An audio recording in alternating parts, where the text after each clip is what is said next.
Every woman deserves to feel vibrant, safe, loved, and feel her power. The Woman's Vibrancy Code podcast is here for a potent use of your time. We will cover energy, hormones, and libido with episodes that also dive into entrepreneurship, money mindset, feminine power, and much, much more.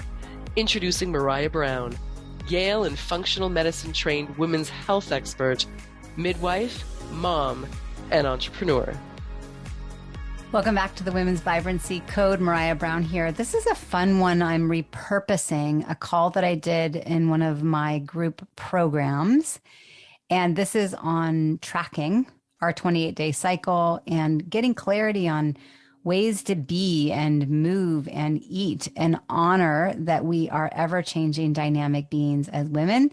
Listen up. I will insert when one of the women within my program asked a question. I'll edit that out and I'll let you know what it is that she asked because I want to make sure that you hear the answer. But here we go. Happy to have you here. Let's talk a little bit about tracking a 28-day cycle and like what are some ways to move and eat and kind of treat ourselves in any 28-day cycle. When we're thinking about a 28-day cycle, there are so many different things for us to be considering, okay? And once again, just to say out loud, this is whether you are bleeding or not. Okay, this does not necessarily mean that you have a monthly cycle. Maybe some of you are bleeding haphazardly. Maybe some of you aren't bleeding at all, whether you are young and not bleeding or beyond menopause and not bleeding. Either way, the moon pulls tides, okay? It has power. And so if we break it up into 4 weeks to pay attention to where the moon is, what you'll find is often the cycle is mirroring the moon, and then overall health, hope for the future, your energy level, your libido, whether you feel thrilled for projects. These could be projects that you have thought about creating in the past, already put into action, and then all of a sudden you go into one part of your cycle and you're like, that project doesn't inspire me anymore. Well, is it because it's not the right project, or is it because you're a time in a 28-day cycle that it's maybe not the right time to be putting time and energy towards that project? Okay. Thinking about our levels of anxiety, irritability, sadness, our desire to socialize. Okay. There are times in the month where pretty consistently, if you track this, you desire to be out in the world and outside and around people. And other times you really don't feel fed by being around people and it feels overwhelming.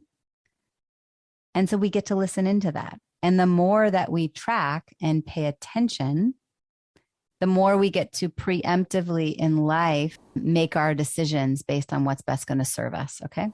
Cravings, feelings of creativity, headaches. There's definitely a hormonal component to headaches, and especially like menstrual migraines, aches and pains in our body. You'll find a rhythm there. For me, when I'm in week 4, I know that I'm going to have a little bit more aches and pains in my joints and my muscles. So I'm going to preemptively add in some extra magnesium. I'm going to plan to take Epsom salt baths. I'm going to plan to get a little bit more sleep. I'll have arnica there, right? Feeling sexy, our confidence. And that's not just libido, but that's actually feeling sexy, feeling light in our bodies, actually wanting to grab the thongs and the cute panties and the cute bras, right? Versus just our frumpy sweats. You will see a pattern in your 28-day cycle. Discharge absolutely changes, right? It's going to be more like egg yolk, like when you're ovulating, and then more kind of creamy white in your week 4. And then it will kind of become more dry and scant. And then you bleed if you're bleeding. And even beyond menopause, you're going to notice a rhythm in your vaginal lubrication and discharge. The actual amount of blood, obviously, quality of sleep, ability to fall asleep, those are all drastically impacted by where we are in our 28-day cycle. Often what I hear is, once again, during week 4, and we can talk about, we're going to get into this, but when we talk about week 4, that's often when women sleep becomes the most disrupted, particularly that 1 to 4 a.m. wake up, that adrenal wake up, that blood sugar wake up. Okay. Gassiness, bloating, constipation, diarrhea, weight, all of it is relevant. I put up here temp. If you take your temp every morning, for those that are ovulating, you're going to have a spike in your temperature when you ovulate. So for women that are using fertility awareness method, absolutely, that's an important factor. Okay. So when we look at the 4 weeks, if you're bleeding, day 1 is the first day that you bleed. Okay. If you're not bleeding, you're just going to grab a journal and start tracking and do it for 3 months. And you're going to see a general trend and you're going to pay attention to where that is in comparison to the moon. And you're going to figure out your version of week 1, week 2, week 3, week 4. Okay. I think of week 1 as winter time. Okay. Where that's our bleeding time. It's often the full moon. For some, it's the new moon. It's a time that we want to rest. We have more clear vision, right? We have more internal creativity, not necessarily external creativity. That's not the time to be out in a board meeting, brainstorming with a bunch of people or going to the PTO meeting, whatever it may be, and out around a lot of people brainstorming. It's more internal, right? It's the wise woman. Like Becca said, I stand up straight and I feel a stronger connection. Right? It's a time to listen into our womb when we say, or when I say, our womb knows, our heart listens, and our voice speaks. This is the time to really listen in. It's also very similar to the time of pregnancy, right? That's the time when we're deeply connected. I think our roots are more grounded into the earth. You think about trees and what we know about how their root systems are interconnected and they communicate with one another. This is a time where we're more spiritually connected with one another. We can transform energy. It's a time of alchemy. Okay. So you think about winter time. This is a time to do quiet movement, right? Your yin yoga, your yin walking, spending time in nature and just going on a quiet walk, doing subtle stretching. This is not the time to go for a run. I often hear women like white knuckling it, just putting in an extra tampon, having crazy cramps and still going for their run. This is not a time that your physiology or your spirit are served by pushing yourself and lifting heavy weights. This is a time to be more still. And if you are someone like Katie who teaches exercise classes, this is a time where hopefully you're not necessarily doing it, you're talking it and walking the room, helping others in an ideal world, right? And this is collective healing. We think about the foods. Winter is the time that we want to eat warm foods. You want to have your soups and your bone broth and your cinnamon and your ginger and the soothing hot teas, right? It's a time that you allow yourself to kind of block out your schedule a bit, right? Whereas then we go into week 2, this is springtime. The buds are starting to peek out. There's a little bit more seduction, right? There's a little bit more external compassion. During week 1, we're really focused on ourselves. We get to be in that contemplative quiet space in an ideal world if we can absolutely own our schedules. Springtime, the food is a little bit more light, right? A little bit more fresh, raw produce. Whereas in wintertime, you're really wanting more cooked veggies, right? You're going to make a big tray with your Brussels sprouts and your onions and your potatoes and your carrots and a bunch of rosemary and seasoning, and you're going to bake them for an hour and you're going to enjoy warm foods. Springtime, now we're bringing in some smoothies.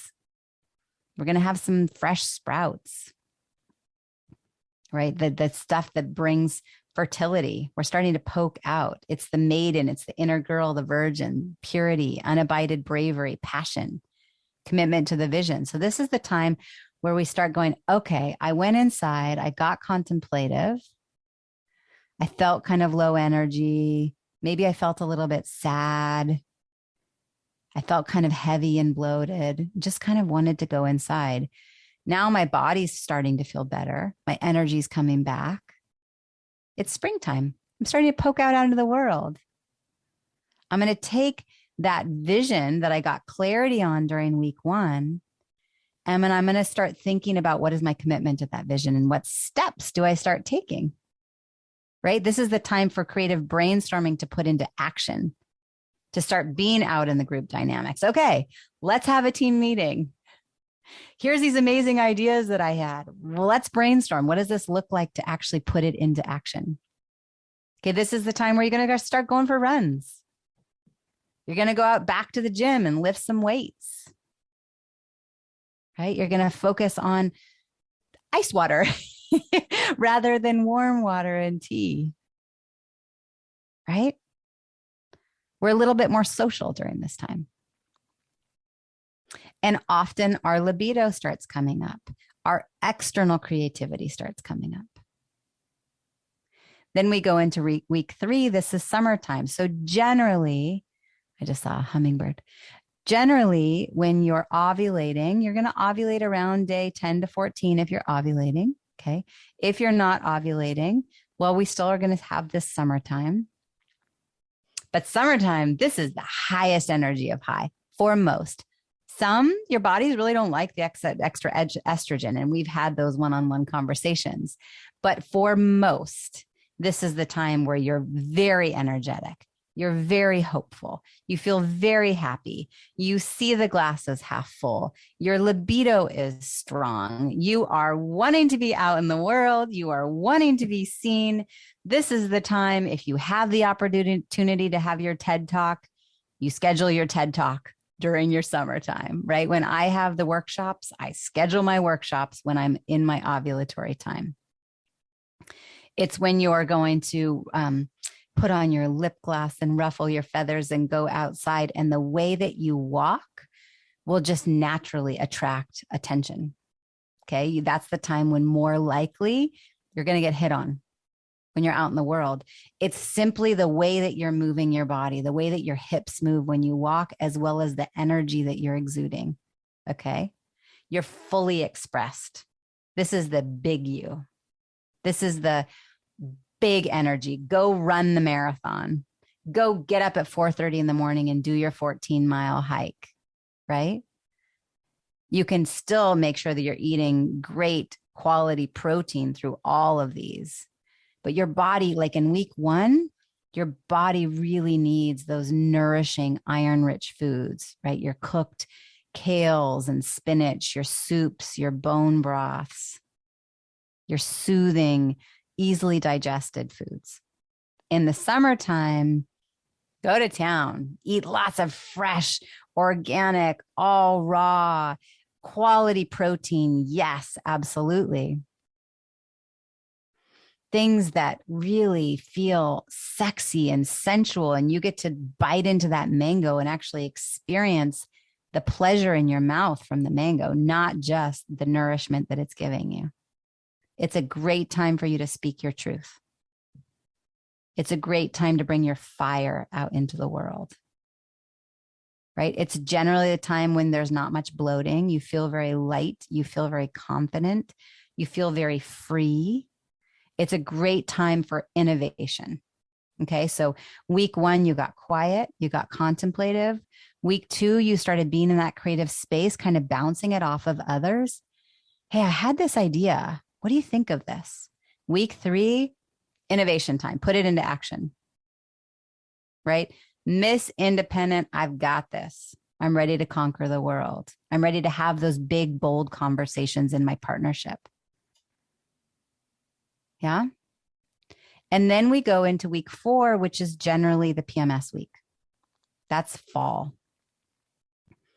The leaves are starting to fall. It's starting to get cold. We want to put some more layers on. We want to go back to more warm foods, a little bit more quiet activity. We're still going to be moving our body. It doesn't have to be as yin and as still and gentle as week 1 during our bleeding time. But week 4, that's our PMS week. Okay, we feel a little bit heavy. We feel a little bit bloated. We tend to feel a little bit more irritable. That's generally a time where there's going to be more aches and pains, often a time when there might be more gastrointestinal disruption. So we want simple foods, a little bit more spices, lots and lots of protein, lots of foods that are going to be nourishing to our hormonal well-being, right? Because this is when the estrogen is starting to kind of have a bit of a roller coaster and go down, and progesterone's stepping in and trying to take the brunt of it, but then both are going down. And so we want to bring in extra cinnamon and ginger. This might be the time to do your wild yam cream. This might be the time to bring in chaste berry or vitex. This is definitely the time to ensure that you're getting lots of quality protein. You're going to add in your extra magnesium during this time. Our bodies need it. And we're going to be in a place of observing, right? Transform the external. It's the mother energy. This is the time in our menstrual cycle, if we're in our fertility years, it's progesterone heavy. Hopefully, if we want to get pregnant, we ovulated, the sperm found the egg, and now there's implantation. And during this time, progesterone takes over and maintains that pregnancy. It's the mother energy until the placenta and the corpus luteum can take over. And then the pregnancy maintains itself beyond that to maintain pregnancy. But in this week, this is the time that the body is going to want to hold on, preserve, nurture. It's the divine feminine.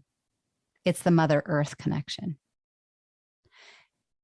Week 1 is also Mother Earth connection, but it's more like deep in our roots, our connection with our intuition and higher power. Whereas week 4 is the mother connection because it's connection with our creation, with our ability to create. And that ability to create can feel a little bit like a roller coaster, like sometimes emotionally all over the place. We're more irritable. We're more fierce. We're feeling our feels. Right? We're more likely to kind of have the viper come out. But we're deeply loving. It's a time that we feel deep, deep appreciation and gratitude for those that are around us. When we feel seen and heard, it's received it lands deeply when we're in this time. Right? When we're in our summertime, our ovulation, of course we love accolades. Of course we love someone to hit on us, or, if we have a partner for him or her to suggest lovemaking and we want to make love, like that serves us. But week 4, we are deeply fed by receiving unconditional love. And those acts of gratitude and appreciation are received in a very different way. It's a time to be patient with ourselves, as well as to be patient with others, because we're feeling the feels. It's a time for tolerance and quietness and safety. In regard to body movement, you can still be moving your body. You could still do a nice hike that has an incline, right? You can do maybe like a nice workout, but it's not the heavy lifting time. It's not the marathon time. It's just a little bit more subdued. Okay, you think about Thanksgiving and Halloween. We're going to get dressed up. We're going to gather. We're going to eat nourishing foods. We're going to be in a chapter of gratitude, right? Finding harbor, creating a little bit more solitude. So if this is a time when if you want to be alone, you honor that you want to be alone. If you'd rather feel fed by being around community that you really feel loved by, this is a great time to allow that to come in, because their love roots in a very different way.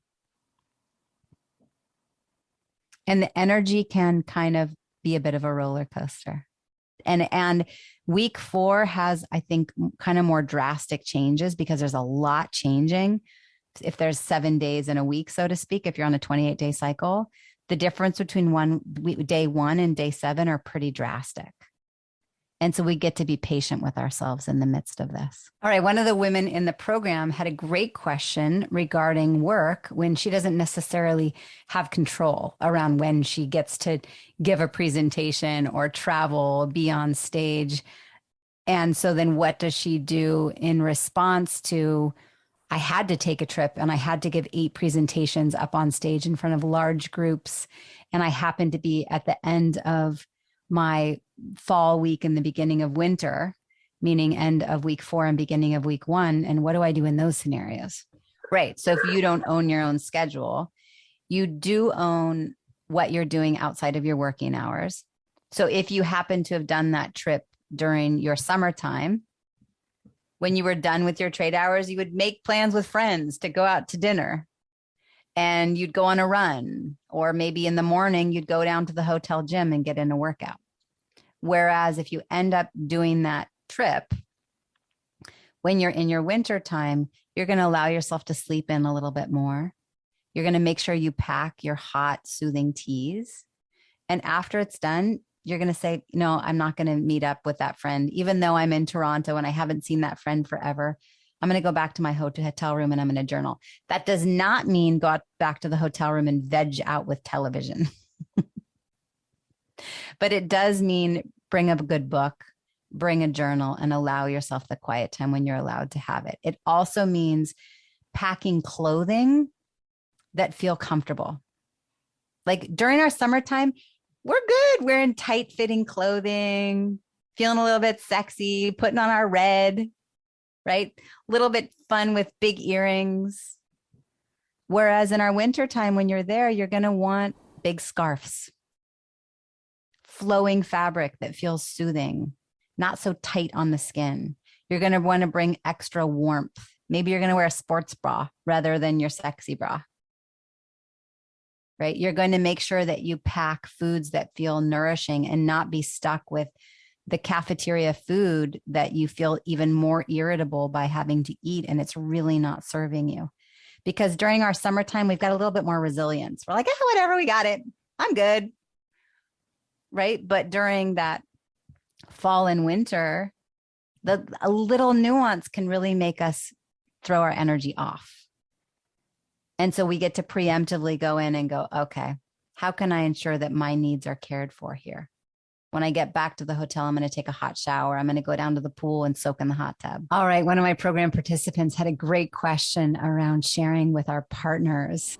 And so here's my answer. Absolutely. Thank you so much for bringing that up, because the other piece is the more awareness we have of where we are in our 28-day cycle, we get to preemptively prepare. We get to preemptively have conversations with our children if they're of age to understand. We get to preemptively have conversations with our partners and even some of our friends that are in close relationship. Or if you work with individuals where you feel comfortable having these conversations, what you'll find is if you work in physical body closeness with a bunch of women, it's very likely that your rhythms are all pretty much the same. So you get to talk about it. All right.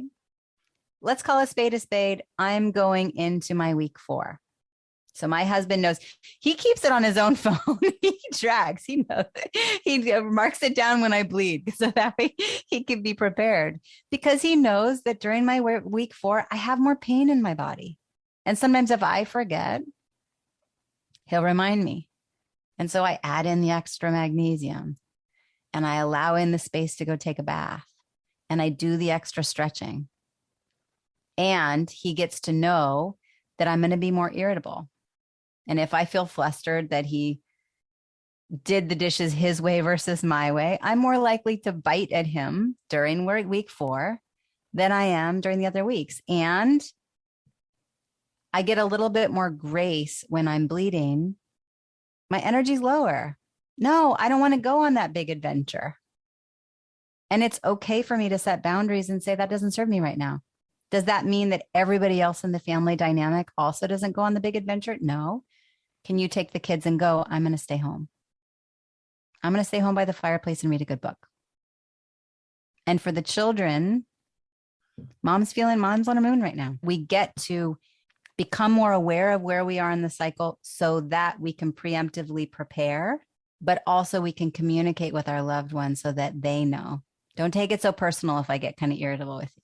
No, babe, it's not that I don't want to play with you at the park. It's just that mom's on her moon time. I'm going to sit here and watch instead. And I still love you the same. All right. One of the program participants asked me, after being with women for 22 years, serving them the way that I have if I've hear that all women tend to have the same pattern? Do all women have the same energy and spike in energy when they're in their ovulatory or summertime? And here's my answer. Most, but I've definitely found some women, their bodies don't like estrogen. And so it's striking that when they're in their ovulatory time is when they feel the most crappy. It's rare, but I've definitely met some of those women. For the most part, that's generally when we feel the best. We feel the most confident. We feel the most energetic. We feel ready to conquer the world. It's a great time. So week 1, we're writing the book. Week 2, we're starting to interact with publishers and people to help present the book. Week 3, the book's being published. And week 4, we get to receive all the accolades. And the beauty of it is you get to track for you. This is a journey of your self-exploration. Maybe your cycle is a 24-day cycle. Maybe your cycle is inconsistent. Like you'll see a rhythm for 3 months and then a different rhythm for 3 months. It's all divine. It's all perfect, but we get to become more aware of ourselves and then share it with those that are around us, that are our loved ones, so that they also can support us and be prepared for how we might feel. Oh gosh, I'm going into that time where I know I'm going to have really stinky gas. I'm sorry. It's true. You'll find there will be a certain week where you're just more gassy.